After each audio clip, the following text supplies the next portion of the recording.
Welcome to alpha academy. और आज की इस वीडियो में हम डिस्कस करने वाले हैं यूपी पीजीटी का सिलेबस। तो ये जो आप अपनी स्क्रीन पे सिलेबस देख रहे हैं ये एग्जाम अथॉरिटीज़ द्वारा निकाला गया था। अब ये बहुत ही ब्रीफ है, सिलेबस हमेशा बहुत ब्रीफ में आपको मिलेगा किसी भी एग्जाम का हो। उसके अंदर क्या क्या डिटेल्स होती हैं, इसमें एस्पायरेंट कन्फ्यूज हो जाते हैं कि ये दिखने में छोटा लग रहा है कि लेकिन इसके अंदर पढ़ना क्या क्या है। तो आज ये सारी डिटेल जो है वो हम इस वीडियो में जानेंगे कि ये जो छोटा सा सिलेबस है, देखिए 2 लाइन की ग्रामर है, ये 3-4 लाइन में लिटरेचर समेट रखी है। तो इसके अंदर ये क्या वाकई में इतना छोटा सिलेबस है? ये बहुत भारी भरकम सिलेबस है। तो क्या क्या चीज़ें आपको इसमें पढ़नी है, क्या क्या डिटेल्स आपको देखनी है, वो सारा हम इस वीडियो में डिस्कस करेंगे। और साथ में ये भी डिस्कस करेंगे क्या आपको पहले पढ़ना है, क्या बाद में पढ़ना है, कौन सी चीज़ पे ज़्यादा स्ट्रेस देना है, कौन सी चीज़ पे कम स्ट्रेस देना है या कम टाइम देना है। तो सारी चीज़ें हम आज इस वीडियो में डिस्कस करेंगे। आप इसको एंड तक देखिए और साथ में ये भी बताएंगे कि कौन सी चीज़ कहाँ से पढ़नी है। तो चलिए वीडियो को शुरू करते हैं। तो लैंग्वेज वाले सेक्शन में आप देखेंगे एक अनसीन पैसेज या कॉम्प्रहेंशन आता है। तो ये 2 पैसेज आते हैं, 2 लगभग 10 नंबर का होता है। तो बहुत ही आसान होता है, इसमें कुछ नहीं करना है, आपको पैसेज पढ़ना है और पैसेज पढ़ के आंसर देने हैं। तो ये तो सिंपल सी चीज़ होगी। इसके अलावा आपको usages, tenses, spellings, punctuation, narration, vocabulary and idioms and phrases पढ़ने पड़ेंगे। तो देखा, एक लाइन में निपट गया ग्रामर का सिलेबस। लेकिन क्या ये इतना आसान है? नहीं, बिल्कुल भी आसान नहीं है। तो इसमें एक चीज़ मिसिंग है जो कि आपको खुद से पता लगानी, part of speech, general grammar. General grammar में आपका सब्जेक्ट वर्ब एग्रीमेंट आता है, पार्ट ऑफ स्पीच आती है, सिंटैक्स आता है, ट्रांसफॉर्मेशन ऑफ सेंटेंस आता है। इतनी सारी चीज़ें वो भी आपको पढ़नी पड़ेंगी। मतलब कुल मिला के जो 11-12 का ग्रामर का सिलेबस होता है ना, पूरा आपको लपेटना पड़ेगा, घोल के पीना पड़ेगा। इसके अलावा एक बहुत ही एक्सट्रीम लेवल की वोकैबुलरी आपको तैयार करनी पड़ेगी और साथ ही उतने ही इडियम्स एंड फ्रेजेज पढ़ने पड़ेंगे। डरा नहीं रहा हूँ, आपको बता रहा हूँ ताकि आप पढ़ लो। अभी एग्जाम के लिए भी टाइम है, इतना आप कर सकते हैं। ऐसा नहीं है कि ये चीज़ें डूएबल नहीं है, बिल्कुल डूएबल है, बहुत आराम से कर लोगे। बस जो मैं तरीका बताऊंगा फॉलो करना। इसके बाद लिटरेचर में क्या आता है? लिटरेचर में आपका form of literature and figure of speech. इसके अलावा लिटरेरी टर्म्स एंड फॉर्म्स, ये इसमें फॉर्म ऑफ लिटरेचर में ही आ जाएंगे। फिगर ऑफ स्पीच आपकी आएगी, आपको अच्छे से सारी फिगर्स ऑफ स्पीच पढ़नी पड़ेंगी। इसके अलावा आपके 17 ऑथर लगे हुए हैं यूपी पीजीटी में।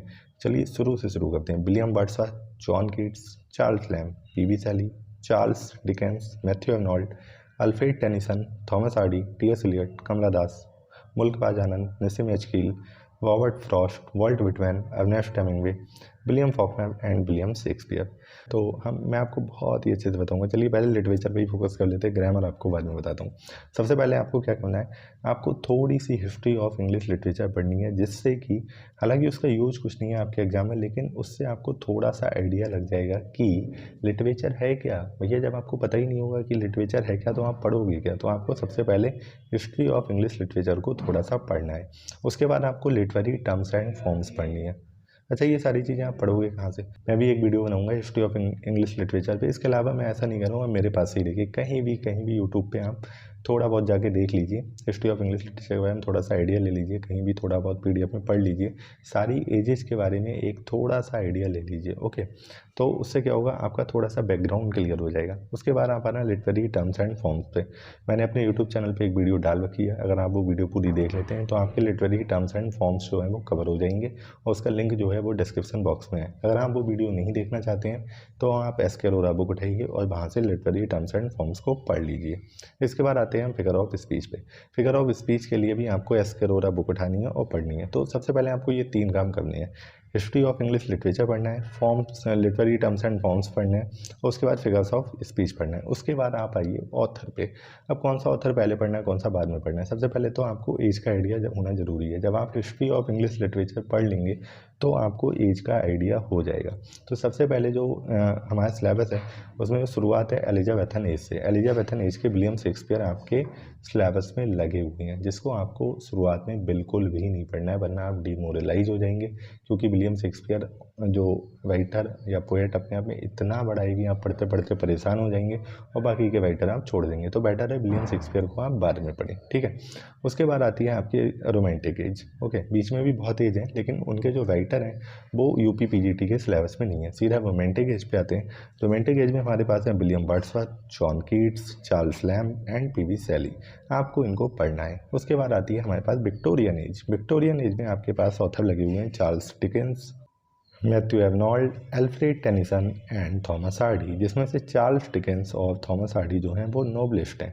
इसके बाद आप आएंगे मॉडर्न एज में, जिसमें आपको मिलेंगे टी.एस. इलियट, अब आपको पढ़ने हैं इंडियन ऑथर। इंडियन ऑथर में आप पढ़ेंगे 3 ऑथर। सबसे पहले तो कमला दास, मुल्कबाज आनंद, उसके बाद निसिम एजकील। ठीक है, निसिम एजकील जो थे वो ज्यूइश फैमिली से बिलोंग करते थे, इसीलिए उनका नाम आपको सुनने में थोड़ा सा फॉरेन लग रहा हो, एलियन लग रहा होगा, लेकिन वो हैं इंडियन। इसके बाद आप पढ़ेंगे अमेरिकन ऑथर। 4 अमेरिकन ऑथर लगे हुए हैं, जिनमें है Robert Frost, Walt Whitman, Ernest Hemingway and William Faulkner. उसके बाद आप एंड में विलियम शेक्सपियर पढ़ेंगे। देखा ये सिलेबस वाले कितने समझदार हैं, इन्होंने विलियम शेक्सपियर को एंड में इसीलिए डाला है। ऐसा नहीं है ये मजाक कर रहा हूँ, लेकिन विलियम शेक्सपियर को आपको एंड में ही पढ़ना है। शुरू में आप पढ़ेंगे, अगर आपके पास कम टाइम होगा तो आप डिमोरलाइज हो जाएंगे। ऐसा नहीं है, लोग शुरू में ही पढ़ते हैं, लेकिन उन्हें समझ होती है। जिसको समझ नहीं है, अगर वो शुरू में विलियम शेक्सपियर पढ़ने बैठ गया तो मेरे ख्याल से वो अपना थोड़ा सा हो सकता है वो थोड़ी सी विदम खो बैठे। तो इस तरह से आपको करनी है लिटरेचर कवर। अब इसके लिए मैं आपको पहले भी बुक्स बता चुका हूँ और फिर से बता देता हूँ। रणजीत सिंह और एस.के. अरोड़ा की गाइड बुक जो हैं वो मार्केट में हैं, उन्हें पढ़िए, आपका काम हो जाएगा। दोनों बुक को बिल्कुल घोल के पी जाइएगा, उसमें आपको कुछ भी स्किप नहीं करना है। अब आते हैं हम अपने ग्रामर के सेक्शन पे।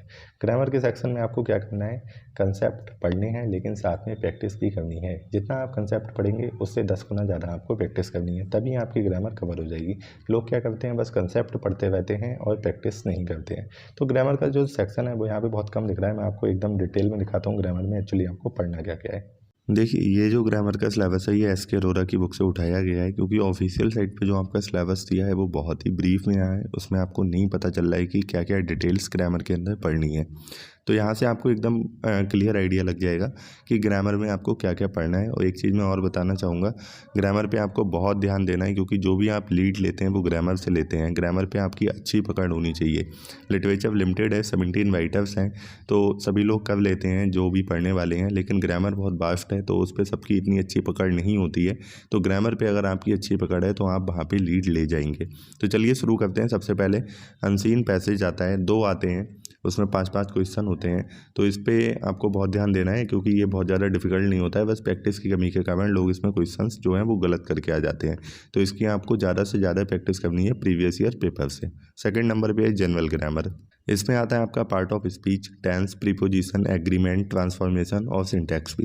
तो ये आपको बहुत अच्छे से पढ़ना है। कहाँ से पढ़ेंगे जनरल ग्रामर? आप सिंपली 11-12 की किताबें उठाइए, जो ग्रामर की जनरल ग्रामर की बुक्स रहती हैं। मैं आपको सजेस्ट भी करता हूँ, आप कोई सी भी ले लीजिए। न्यू लाइट है, न्यू स्टाइल है, टिपिकल इंग्लिश की एक बुक आती थी, या इसके अलावा आपने जो भी बुक 12th में ग्रामर की पढ़ी हो वहाँ से आप इसको पढ़ सकते हैं और आपकी जनरल ग्रामर जो है कवर हो जाएगी। थर्ड नंबर पे आता है स्पेलिंग्स। स्पेलिंग्स पे आपको बहुत ध्यान देना है। स्पेलिंग जो है वो अच्छे अच्छे वर्ड्स की पूछी जाती हैं। 4 एक जैसी स्पेलिंग दी जाती हैं, उसमें आपको पूछा जाता है कि कौन सी करेक्ट है या कौन सी इनकरेक्ट है। तो स्पेलिंग्स वाले पार्ट पे आपको अच्छा कमांड रखना है। उसके बाद आता है पंचुएशन, नरेशन, और फिर देखते हैं हम जो वोकेबलरी वाला पार्ट आता है, synonyms, antonyms, one word equivalents, foreign expressions, idioms and phrases, proverbs. तो इस पे आपको बहुत अच्छे से ध्यान देना है, बहुत अच्छे से ये पढ़ना है और ज़्यादा से ज़्यादा पढ़ना है। ऐसा नहीं थोड़े बहुत पढ़ लिया उसके बाद छोड़ दिया, क्योंकि अगर आप 12 की बुक से पढ़ोगे, जो कि अभी मैंने बताया, तो उसमें बहुत कम दे रखे हैं। तो आपको इसके लिए एक प्रॉपर बुक उठानी पड़ेगी। चाहे तो आप SP बक्सी को ले लो, या फिर ब्लैक बुक नाम से एक आता है, या कोई भी, आपको कहीं से भी करो, लेकिन इसको आपको अच्छे से करना है। उसके बाद आता है sentence completion, numbered blanks, sentence arrangement और मिसलेनियस क्वेश्चंस ऑन ग्रामर। तो ये सेंटेंस अरेंजमेंट क्या होता है? सेंटेंस अरेंजमेंट ये होता है कि जम्बल्ड जो सेंटेंस होते हैं वो आपको दिए होते हैं रैंडम ऑर्डर में, आपको उन्हें एक मीनिंगफुल ऑर्डर में अरेंज करना होता है, होता है सेंटेंस अरेंजमेंट। सेंटेंस कंप्लीशन क्या होता है? अधूरा सेंटेंस होगा, आपको उसे पूरा करना होगा। नंबर्ड ब्लैंक्स में बीच में ब्लैंक दिया होगा, आपको एक अप्रोप्रिएट वर्ड या कोई प्रीपोजिशन वगैरह उसमें भरनी होगी। तो ये था आपका लिटरेचर और ग्रामर का सिलेबस। आई होप आपको वीडियो अच्छी लगी होगी। अगर वीडियो अच्छी लगी है तो वीडियो को लाइक कीजिएगा, शेयर कीजिएगा और चैनल को सब्सक्राइब कीजिएगा। Thank you.